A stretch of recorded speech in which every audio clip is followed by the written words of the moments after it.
If you are facing the error message indicating that your browser does not support WebGL on Windows, then this video is for you. The solution involves enabling a specific flag within your browser settings.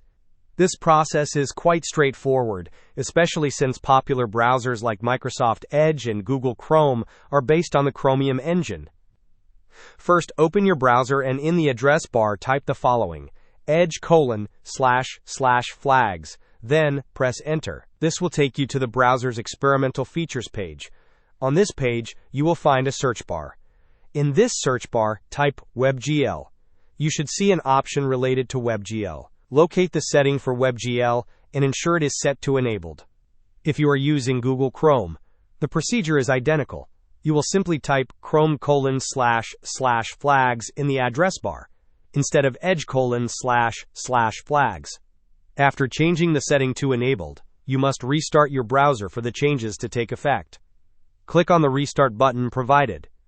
This simple adjustment should resolve the WebGL support issue you have been experiencing. Hope this was helpful. Don't forget to like and subscribe if you enjoyed. As always, thanks for watching and I will see you in the next video.